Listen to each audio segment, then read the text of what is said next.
আজকে ডাভোসে chief adviser professor ইউনূসের আজকে চতুর্থ দিন। আজকেও সাতটা মিটিং ছিল। আমরা 3টা পর্যন্ত একটানা মিটিং হয়েছে। এটা 3টার পরে জাস্ট আগামী 2 ঘন্টার মধ্যে আমরা যাওয়ার প্রস্তুতি নিব এবং ইনশাল্লাহ আগামীকাল বিকালবেলায় আমাদের টিম দেশে পৌঁছবে। তো আজকের উল্লেখযোগ্য ঘটনা ছিল হচ্ছে WTOর যিনি ডাইরেক্টর জেনারেল, তার সাথে আজকে একটা খুব ফ্রুটফুল একটা মিটিং হয়েছে। আপনি জানেন WTO হচ্ছে যে পৃথিবীতে যে ট্রেডগুলো হয়, ট্রেডের যে ফ্যাসিলিটেশন ওরা করে এবং ট্রেড এগ্রিমেন্টগুলো অনেক ক্ষেত্রে ফ্যাসিলিটেট করে। তো এই ট্রেড এগ্রিমেন্ট, এই WTO এর ইম্পর্টেন্সটা সাউথ এশিয়ান মানে আমরা যারা LDC আছি বা গ্র্যাজুয়েশন করছি তাদের জন্য খুবই ইম্পর্টেন্ট। তো WTO চিফ 2টা মেসেজ দিলেন, খুবই ইম্পর্টেন্ট মেসেজ।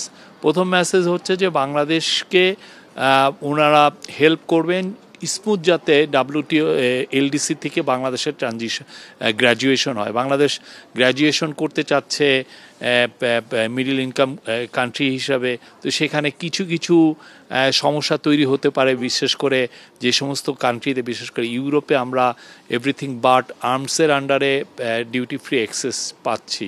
তো এই ডিউটি ফ্রি অ্যাক্সেসটা একটা সময় 2029-এ যে শেষ হয়ে যেতে পারে।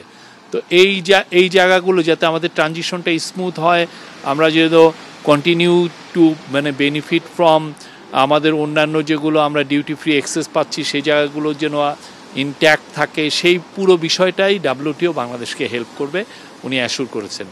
আরেকটা ইম্পর্টেন্ট জিনিস হচ্ছে যে গ্লোবালি যে ম্যানুফ্যাকচারিংয়ের ডিসেন্ট্রালাইজেশন হচ্ছে। আপনি ম্যানুফ্যাকচারিং একসময় খুবই ফার ইস্টার্ন ন্যাশন বা চায়নাতে কনসেন্ট্রেট করছিল, তো ওইখান থেকে অনেকে রিলোকেট করছেন। রিলোকেট করার কারণে সাপ্লাই চেন রিলোকেশন হচ্ছে এবং সাপ্লাই চেনের একটা বড় অংশ যাতে বাংলাদেশে আসে সেটার জন্য প্রফেসর ইউনূস তাকে বলেছেন এবং উনি বলেছেন যে আমরা এই কাজটা করব, আমরা বাংলাদেশের জন্য এই কাজটা করব, বাংলাদেশে যাতে সাপ্লাই চেন রিলোকেট হয়। ইনফ্যাক্ট উনি কিন্তু সরাসরি বলেছেন যে ওনারা অলরেডি বলেছেন অনেককে অনেক বিগ বিজনেসকে পারসুয়েট করছেন যে তারা যেন বাংলাদেশে বাংলাদেশের জন্য তাদের সাপ্লাই চেনটা রিলোকেট করে। তো এর বাইরেও আজকে অনেকগুলো তারপরে WTOর সাথে WTOর ডিজি উনি জানেন নাইজেরিয়ান ডক্টর এনগোজি ওকনজি ইউয়েলা, উনি বলেছেন যে বাংলাদেশের সাথে WTO নিবিড় সম্পর্ক তৈরি হইতে WTO কিছু কিছু এগ্রিমেন্ট নতুন করে করছে, সেটা যেন বাংলাদেশ র্যাটিফাই করে। বাংলাদেশের এই স্টুডেন্টদের যে অভূতপূর্ব আন্দোলনে উনি বিমোহিত হয়েছেন এবং উনি বলেছেন যে এটা ওয়ার্ল্ডের জন্য একটা মেসেজ এবং এটা একটা আনপ্রেসিডেন্টেড ইভেন্ট এই বিশ্বের জন্য। এছাড়া আজকে কয়েকটা বিজনেস মিটিং ছিল। ভিওন আপনি জানেন এরা বাংলানিক, তাদের সিইও গ্লোবাল চেয়ারম্যান, তাদের গ্লোবাল সিইও তারা প্রফেসর ইউনূসের সাথে দেখা করতে এসেছিলেন। তারা আসলে বাংলাদেশে আরও ইনভেস্ট করতে চায়, বাংলাদেশের বিভিন্ন সেক্টরে, বিশেষ করে মোবাইল ফিনান্সিং এগুলো ক্ষেত্রে তারা আরও ইনভেস্টমেন্ট করতে চায়, সেগুলো জানিয়েছে। আর এছাড়া আজকে রে দালিও, আপনি জানেন রে দালিও হচ্ছেন একজন আমেরিকান বিলিয়নিয়ার, খুব হেজ ফান্ডের যাকে জনক বলা হয়, ইনভেস্টমেন্ট কীভাবে করবেন সেইগুলো নিয়ে ওনার খুব বড় বড় বেশ কিছু ভালো বইও আছে। উনি প্রফেসর ইউনূসের একজন বড় ফ্যান এবং অ্যাডমিরার। উনি বলেছেন যে উনি ট্রাম্প অ্যাডমিনিস্ট্রেশন নিয়ে অনেক ধরনের কথা বলছে যে বাংলাদেশে এটা ট্রাম্প অ্যাডমিনিস্ট্রেশন আসার কারণে বাংলাদেশ একটু বিপাকে পড়বে। উনি এটা উড়িয়ে দিলেন যে এগুলো ট্রাম্পের ফোকাসটা আসলে বাংলাদেশের মতো দেশগুলোর জন্য না, বরঞ্চ আমরা মনে করছি, এটা আমাদের তরফ থেকে আমরা মনে করছি যে ট্রাম্প অ্যাডমিনিস্ট্রেশনে যেহেতু চায়নায় ফোকাসড এবং চায়নার উপরে কিছু ট্যারিফ ইম্পোজ হবে, তো চায়নার থেকে অনেক ফ্যাক্টরি, অনেক ম্যানুফ্যাকচারিং, বিশেষ করে যেগুলো লেবার ইন্টেন্সিভ ম্যানুফ্যাকচারিং ইউনিট, সেগুলো বাংলাদেশে রিলোকেট হওয়ার সম্ভাবনা আরও বাড়বে। আজকে দি ইকোনমিস্ট ম্যাগাজিনকে উনি ইন্টারভিউ দিয়েছেন, চাইনিজ একটা মিডিয়াকে ইন্টারভিউ দিয়েছেন, আরও বেশ কিছু জনকে ইন্টারভিউ দিয়েছেন আজকে। এছাড়া পতেঙ্গা সিপোর্টকে একটা সৌদি আরবিয়ান কোম্পানি বাংলাদেশে তাদের সাথে চুক্তি করেছিল আগের গভর্নমেন্টের সময়, তারা পতেঙ্গা সিপোর্টটাকে ম্যানেজ করছে। তারা বলেছে যে তারা $25 মিলিয়ন কিছুদিন আগে তারা অর্ডার করেছে পতেঙ্গা পোর্টের জন্য যাতে হেভি মেশিনারি যেগুলো দিয়ে কন্টেনার টানা যায় সেগুলো মেশিনারি ওনারা অর্ডার করেছেন চায়না থেকে, এবং আগামী সপ্তাহে আরও $25 মিলিয়ন মেশিনারি অর্ডার করবেন, এটা প্রফেসর ইউনূসকে জানিয়েছেন। এবং তারা বলেছেন যে তারা বাংলাদেশে আরও ইনভেস্ট করতে চায়। বাংলাদেশের প্রফেসর ইউনূস এইবারের দাভোসে এসে উনি বারবার বলছেন যে চিটাং পোর্টকে আমাদেরকে যে করে হোক এফিশিয়েন্ট করতে হবে। চিটাং পোর্টের এফিসিয়েন্সির উপরে বা চিটাং পুরো বে অফ বেঙ্গল জুড়ে যে আমাদের পোর্টের যে ইনফ্রাস্ট্রাকচার যাই আছে সেটাকে আমাদের একটা ওয়ার্ল্ড ক্লাস স্ট্যান্ডার্ড করতে হবে, যাতে এইটার উপর আসলে নির্ভর করছে আমরা বাইরের থেকে কত ম্যানুফ্যাকচারিং কোম্পানিগুলো কিভাবে বাংলাদেশে আসবে কি আসবে না।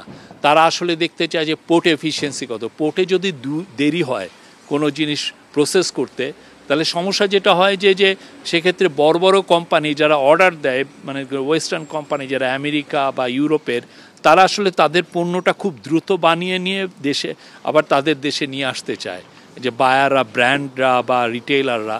তো এর জন্য আপনার সাপ্লাই চেনকে স্মুথ করতে হবে। সেই জন্যই আসলে চিটাং পোর্টটাকে এই ইন্টারিম গভর্নমেন্টের মূল ফোকাসের জায়গা চিটাং পোর্ট। চিটাং পোর্ট যদি বাংলাদেশের ঠিক হয়, সেখানে যদি কনজেশন না থাকে এবং এইখানে যদি আমরা কাস্টমসের জন্য করাপশন যদি না থাকে, তাহলে যেটা হবে যে প্রচুর ইনভেস্টমেন্ট আসবে। তো এই পুরো ড্যাভোসের আজকে যখন আমির আলী রেজা যার কোম্পানি এখন রেড সি গেট, যারা সৌদি কোম্পানি যারা পতেঙ্গা টার্মিনালকে অপারেট করছে, এবং কালকে দুবাই গতকাল মার্কস লাইনের ওদের রবার্ট মার্কস উলা উনি আসছিলেন, এবং আরও কালকে সুলতান আহমেদ বিন সোলাইমান, উনি ডিপি ওয়ার্ল্ডের লার্জেস্ট পোর্ট কোম্পানি, তারা আসছেন। তাদের কমন থিমই হচ্ছে যে তারা বাংলাদেশে ইনভেস্ট করতে চায়, এবং এই ইনভেস্টের কারণে তারা দেখছে যে ইনভেস্টমেন্ট যদি ঠিক মতো হয়, চিটাং পোর্টের যদি এফিসিয়েন্সি আমরা কয়েক গুণ বাড়াতে পারি, আমরা সুনিশ্চিত billions of dollars of investment বাংলাদেশে আসবে। এটা তারাও বলেছে। প্রফেসর ইউনূসও এই মেসেজটা ড্যাভোসে এসে সবাইকে দিয়েছেন যে তাদের বাংলাদেশের এটা একটা খুবই একটা ভাইটাল জায়গা, যেটা এই বাংলাদেশের ইন্টারিম গভর্নমেন্ট এই জায়গাটায় রিফর্ম করবে। সেটা নিয়ে স্পেশাল এনভয় লুতে সিদ্দিকী কাজ করছেন, চিটাং পোর্ট কর্তৃপক্ষ কাজ করছেন। পুরো ইন্টারিম গভর্নমেন্টের পুরো রিফর্ম, ইকোনমিক রিফর্মের একটা বড় অংশ জুড়ে থাকবে চিটাং পোর্ট। আজকে এটা নিয়ে আরও আর এই যে তিনটা বড় কোম্পানি বা বাইরের কোম্পানিগুলো যে বাংলাদেশে ইন্টারেস্ট শো করেছে, এই ইন্টারেস্ট শো করার বড় মেসেজটা হচ্ছে যে Bangladesh is now open for business.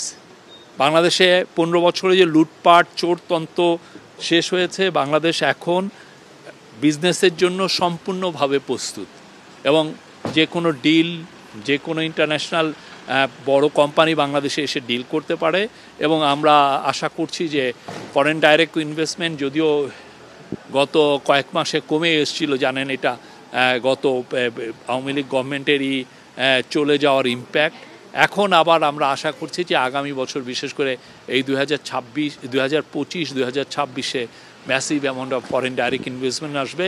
এবং গ্লোবাল প্রফেসর ইউনূসের কথা, উনি চান বাংলাদেশ একটা বড় রকমের একটা এক্সপোর্ট হাব হবে, যেখানে বাংলাদেশের সমস্ত ছেলে মেয়ে বাংলাদেশের মিলিয়নস অফ জব এটা তৈরি করবে।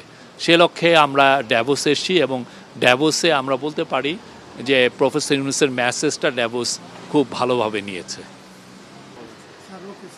ড্যাভোসের মেসেজটা কি? গত 4 দিনে ড্যাভোসে আমরা কি পেলাম, এটা নিয়ে কোশ্চেন উঠতে পারে। আমরা যা পেলাম অভূতপূর্ব। আমাদের বিরুদ্ধে আপনি জানেন আমাদের নেইবারিং কান্ট্রির মিডিয়া ভয়ানক রকমের একটা ক্যাম্পেইন করছে। তারা বলতে চাচ্ছে যে বাংলাদেশে এক ধরনের ইসলামিস্ট গভর্নমেন্ট আসছে। দুনিয়ার এমন কোনো মিথ্যা কথা নাই, তারা প্রতিদিন প্রচার করছে। এবং এর ফলে যেটা হয় যে তারা চাচ্ছে যে বাংলাদেশের ব্যাপারে সারা বিশ্বে যাতে নেগেটিভ নিউজে ছড়িয়ে পড়ুক। কিন্তু আমরা ড্যাভোসে এসে দেখেছি যে পুরো উল্টো। সবাই প্রফেসর ইউনূসের লিডারশিপকে প্রেস করছেন। আজকে এই যে WTOর যে ডিজি ছিলেন, তিনি বলছেন যে তিনি বাংলাদেশের যে ওনার যে ইমেজের কারণে বরঞ্চ বাংলাদেশের প্রতি পুরো ওয়ার্ল্ডের অ্যাটেনশনটা ফিরে এসছে প্রফেসর ইউনূসের ইমেজের কারণে। বাংলাদেশে স্ট্যাবিলিটি ফিরে আসছে, এবং এই স্ট্যাবিলিটি যে ফিরেছে এটার দেখা যাচ্ছে, এটার পুরো মেসেজটা পেয়েছে গ্লোবাল যারা টপ বিজনেসম্যান, যেখানে পোর্টের যারা ইনভেস্টমেন্ট করতে আসছে অন্যান্য বিজনেসের অনেকে এসছেন, টপ বিজনেসম্যান, রে ড্যালিও উনি আসছে কথা করতে, তারপরে economics magazine, financial Times magazine, সবার ফোকাসটা বাংলাদেশে। তারা দেখছেন বাংলাদেশ আবার গ্লোবাল ম্যাপে ফিরে আসছে এবং Bangladesh is ready for business. এই মেসেজটা এখানে লাউড অ্যান্ড ক্লিয়ার। আর একটা হচ্ছে যে আমরা ইউরোপিয়ান দেশগুলোর কাছ থেকে অভূতপূর্ব আমরা সাপোর্ট পেয়েছি। আপনি জানেন গত মাসে ইউরোপিয়ান ইউনিয়নের 27টা অ্যাম্বাসাডার, 27টা দেশের মূলত মেজরিটি কান্ট্রিগুলোর অ্যাম্বাসাডার যারা অনেকে দিল্লিতে বেস, তারা এসেছিলেন পুরোপুরি তাদের সাপোর্টটা ইন্টারিম গভর্নমেন্টকে দিতে, জানাতে। ঠিক সিমিলারলি এখানে আসার পর আমরা ইউরোপিয়ান ইউনিয়নে মূলত যিনি ছিলেন জার্মানির চ্যান্সেলর, জার্মানির একজন খুব ইনফ্লুয়েন্সিয়াল মিনিস্টার, তারপরে হচ্ছেন সুইস মিনিস্টার এবং ইউরোপিয়ান অনেক লিডার, তারা এসে নিজের অকুণ্ঠ চিত্তে তাদের সাপোর্টটা ইন্টারিম গভর্নমেন্টকে জানিয়ে যাচ্ছেন। ইন্টারিম গভর্নমেন্ট রিফর্মের ব্যাপারে তারা সন্তোষ প্রকাশ করছেন এবং তারা মনে করছেন যে বাংলাদেশ যে ডেমোক্রেটিক ট্রানজিশনে আছে সেই ট্রানজিশনটা কমপ্লিট হবে একটা ফ্রি ফেয়ার ইলেকশনের মাধ্যমে। এবং এর ছাড়া অন্যান্য দেশের যে সাপোর্ট আমরা পেয়েছি এখানে এসে, বিশেষ করে আসিয়ান লিডাররা সবাই এসে স্যারের সাথে দেখা করেছেন। আসিয়ানে আনোয়ার ইব্রাহিম ছিলেন, সিনাওয়াত্রা যিনি থাই প্রাইম মিনিস্টার, তারপরে ভিয়েতনামের প্রাইম মিনিস্টার, তারা ছিলেন, তাদের সবার সাথে কথাবার্তা হয়েছে এবং আমরা অভূতপূর্ব সাড়া পাচ্ছি। এবং আমরা আশা করছি যে আমরা যেই প্রফেসর ইউনূস যে মুভটা নিয়েছেন যে আসিয়ানের মেম্বারশিপ বাংলাদেশের যে করেই হোক বাংলাদেশকে আসিয়ানের মেম্বার করতে হবে, তাহলে যেটা হয় যে বাংলাদেশ সাউথ ইস্ট এশিয়া এবং সাউথ এশিয়ার একটা ব্রিজিং পয়েন্ট হিসেবে এমার্জ করবে এবং এটা বাংলাদেশ তার জিও পলিটিক্যাল একটা লোকেশনের যে অ্যাডভান্টেজটা পুরোপুরি নিতে পারবে। তো সে আলোকে আমরা দেখছি যে ইনক্রিজিংলি প্রফেসর ইউনূসের এফার্টের কারণে আসিয়ান লিডারদের মধ্যেও একটা বড় রকমের ইন্টারেস্ট তৈরি হয়েছে বাংলাদেশকে নিয়ে এবং আশা করছি এটা এখন ওরা বলছে যে Bangladesh can be a sectoral dialogue partner, কিন্তু ইভেনচুয়ালি এমনও দিন আসতে পারে আসিয়ান মনে করবে যে না বাংলাদেশকে তার মেম্বারশিপ করে নেই এবং আমরা সেই দিনের দিকে তাকিয়ে আছি। আরেকটা মেসেজ হচ্ছে যে বাংলাদেশের যে রিফর্মের দিকে যে দেশটা এগিয়ে যাচ্ছে সেটাও কিন্তু সবাই সন্তোষ প্রকাশ করেছেন। পুরো বিশ্ববাসী, আপনি ইউএন জেনারেল অ্যাসেম্বলি বলেন, বাকুতে COP29 সামিট বলেন বা D8 সামিটের, পুরো বিশ্ববাসী দেখেছে যে বাংলাদেশে কি অভূতপূর্ব চেঞ্জ এসছে। সেই চেঞ্জের আলোকে আজকে এবারে ড্যাভোসটা এমন একটা জায়গা যেখানে পাবলিক সেক্টর, প্রাইভেট সেক্টরের সমস্ত লিডাররা এখানে আসেন। এখানে আসলে বোঝা যায় যে আপনাকে রিসিপশনটা কেমন দিয়েছে। তো এখানে professor Yunus got a rock star reception. যদিও উনি এখানে আগে অনেকবার এসছেন, কিন্তু তখন এখানে এসেছিলেন উনি মাইক্রো লেন্ডিং, তারপরে সোশ্যাল বিজনেস চ্যাম্পিয়ন হিসাবে, হ্যাঁ, গ্লোবাল একটা সেলিব্রিটি হিসাবে। বাট এবার এসছেন উনি গ্লোবাল একটা লিডার হিসাবে, একটা দেশের 171 মিলিয়ন পিপলের লিডার হিসাবে উনি এসছেন। তো এই যে লিডার হিসাবে ওনাকে যেই ধরনের রিসেপশন, এটা অভূতপূর্ব। ওনাকে টাইম ম্যাগাজিনের ড্যাভোস নিয়ে টাইম ম্যাগাজিনের যে লিড স্টোরি করেছে, ওইখানের টাইম ম্যাগাজিনের ফ্রন্ট কাভারে উনি ছিলেন এবং পরে ইয়েতে দেখেন গত 4 দিনে উনি প্রায় 50টার মতো মিটিং করেছেন। এবং ড্যাভোসের আপনি এক স্টেপ দেওয়ার সাথে সাথে দেখা যায় একজন লিডার এসে ওনাকে হাক করছেন। একজন এসে এমন হয়েছে যেমন ইন্ডিয়ান কেরালা বংশোদ্ভূত লুলু গ্রুপের যিনি এম.এ. ইউসুফ আলী হঠাৎ করে এসে স্যারকে জড়িয়ে ধরলেন, বললেন যে আমি তো আপনার খুব বড় ফ্যান। আপনি জানেন লুলু গ্রুপ খুবই বড়, পুরো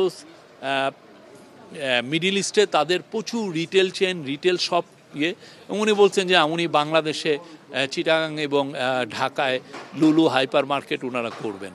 তো এটা তো বাংলাদেশের জন্য যেই জায়গায় চলে গিয়েছিল একটা রোগ স্টেট হিসাবে, একটা গ্লোবাল প্যারিয়া স্টেট হিসাবে, একটা করাপশন, একটা চোরতন্ত্র হিসাবে, সেই জায়গাতে বাংলাদেশ যে 6 মাসে 5.5 মাসে এই জায়গায় রিটার্ন করবে, যেখানে গ্লোবালি সবাই এসে এই গভর্নমেন্টকে সাপোর্ট জানিয়ে যাচ্ছে, এটা তো অভূতপূর্ব।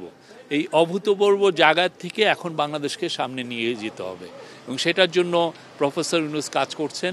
উনি আরও অনেক লিডারের সাথে কথাবার্তা বলছেন। আমরা আশা করছি যে এই ধরনের রেসপন্স আমরা পাচ্ছি, বাংলাদেশ তার সমহিমায় গ্লোবাল স্টেজে ফিরে আসবে।